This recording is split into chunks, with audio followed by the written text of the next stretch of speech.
Good morning, good morning, good morning. Welcome to Neo Soulville with me, Tonya Dyson. You've been tuned in. You've been tuned in to WYXR 91.7 FM. You know, we got some wonderful things happening this morning, and I'm really excited to have a special guest in the studio this morning, Singa B. How you doing, brother? Hey, I'm doing good. Thanks for having me, sis. Look, thank you for coming on in this morning. Like I said, we got like some wonderful things going on, so we're going to talk about you for a little bit, if that's all right. I appreciate that. It's an honor. So, couple of quick questions. You know, of course, I want to talk about your musical journey. Sure. And, of course, you've been dubbed as the Prince of Blues. So how did your journey into music begin, and what drew you to the blues? My journey in music began just me being a Memphian. I think, honestly, everybody in Memphis has a seed of music in them. Memphis is a place that breeds a lot of creative people, and I noticed that we don't really have that network or infrastructure to support that creativity. So me always trying to find my identity and trying to be accepted in what I do really is the whole purpose of me finding blues, because I've done hip-hop, I've done R&B, I've done jazz, I've done rock, I've done funk, and I've been very proficient with it, but I can tell that I haven't been received as such of those things.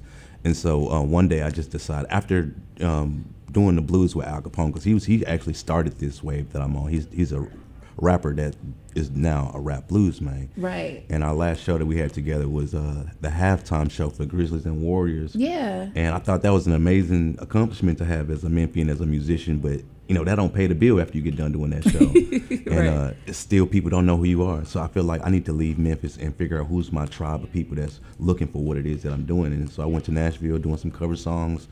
Then the owner of that the venue asked me, do you have any originals? And I was like, man, I got a ton of originals. What kind do you need? And he was like, well, do you have any blues? And I was like, nah, you got me on that one. I don't have any blues. And he was like, I'll tell you what, you come up with some blues songs, and you know, we'll just see what happens. And so that was about a year and a half ago, and now I'm crowned the Prince of Blues. Okay. So blues chose me. I didn't choose it. Look, that's a very interesting journey. Very interesting. So who are some of your biggest musical influences, and how have they shaped your sound? Stevie Wonder. Okay. B.B. King, Bobby Rush, Raul Mudan. I mean, it's just so many of them. Fela Kuti, Bob Marley, Wes Montgomery, Tupac. I mean, literally the list can go on and on and on. Right. And you know, an interesting thing that you brought up, Al Capone, and just the whole hybrid with that. Ed got a little bit of feedback here going. We're getting it together here in the studio. That's now, you know, it's live. It's live. We're in here hitting buttons, the wrong ones maybe, but we're hitting buttons. I'm nonetheless. But one of the things, of course, y'all have basically created this new lane for yourselves with this new genre that, you know, we were joking around and we kind of call it like neo blues, in a sense. You know, kind of how like neo soul is soul music, but it's taken from so many different things. So it had hip hop elements, jazz elements, and all of these rock elements in a sense. And really it was the kids who had basically listened to all these different genres, and it was their interpretation of soul incorporating it. And I see you all doing the same thing, you know, with the neo blues aspect of it. And so I guess let's talk about like finding your lane and creating your lane, and finding comfort as an artist, because that's the thing. You know, a lot of times we are encouraged not to step outside of the box. You know, we're told that nothing exists outside of the box.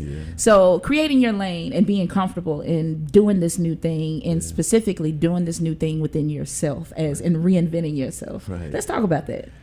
I didn't even know I was gonna be a blues man. You know what I'm saying? The more I look at it, I'm like, damn, I really am a country blues man. Right. Like, and you know, I'm a young man. I'm in my early 30s, and I'm more being comfortable with this position. But yeah, you're right. I mean, this is a lane that nobody is doing right now. So there's no rules. There's no right way or wrong way to do it. A lot of time, people who try to help me or help promote what I'm doing, they go about the old hip hop route. They say, hey, I know some DJs. You pay this DJ for this, you know, exposure. Or I got this podcast. You pay these people. You do this performance spotlight, and you pay them. But I've learned in blues that a lot of time you know, in hip hop, we don't look at it as payola, but it actually is payola.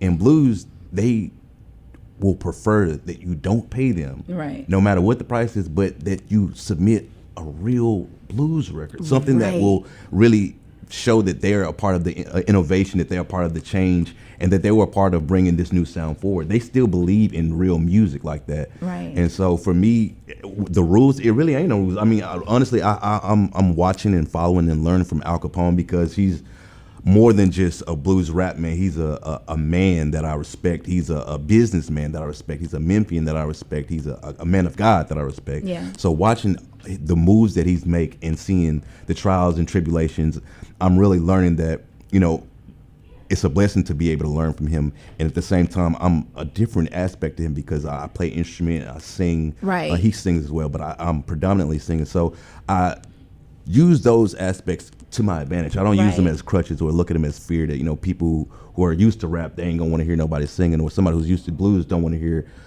808 in a blues song. Right. So, without any of those fears, I just really write about my life. I write about myself. I write about what a blues man, a Southern man, a Memphis man, somebody who's going through the things that we're going through in 2025 would write about. One of my songs is Uncle Jeff. He was a South Memphis vet, a Vietnam veteran. He passed away in 2023, and when I was the pallbearer for his funeral, I learned about him and learned how much about him that I never got a chance to know, because that he was a veteran and he chose to recluse, go within instead of express himself. And it showed me that not only in the black community, but in every community all over the world, we all have an Uncle Jeff that is the black sheep of the family, the one that does drugs or smoke or drink, but he's really coping because of the stuff that he's seen, the stuff that he's lived through. Right. And this is the same uncle or relative that'll fight for you whether you're wrong or right. Right. And so I really began to identify everybody has a special story.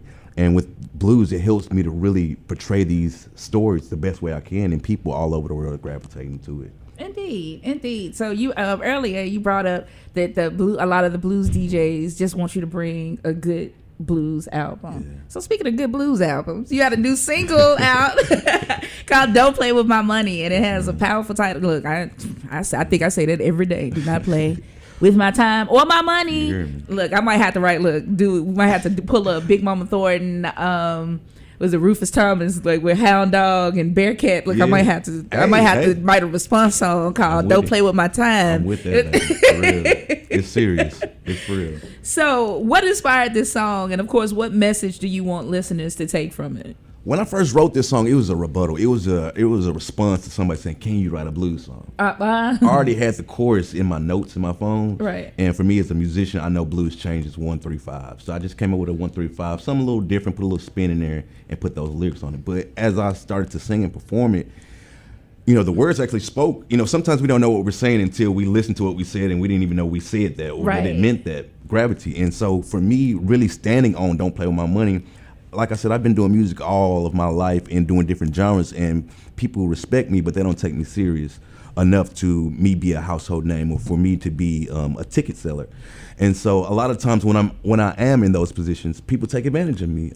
I've worked for so many great producers in studio and musicians and you name it. And oftentimes I'm always getting the short end of the stick, maybe because I'm uneducated on these type of experiences and lessons that I should have known before going into them. Yeah. But like I said, Memphis is a place that breeds creatives. It doesn't breed network industry rep executives. Right. So I fully know how to create, but I'm still learning how to be a business. And so "Don't Play With My Money" is, yes, it's a little bit catchy and cool as a tune because we all feel that we don't want our money to be played with. But I think that it's a testament to really what's going on in 2025 with not only just political things that's going on, prices going up, and people, I guess they're coming out of the woke phase, the quote unquote woke phase, but now they know their demand.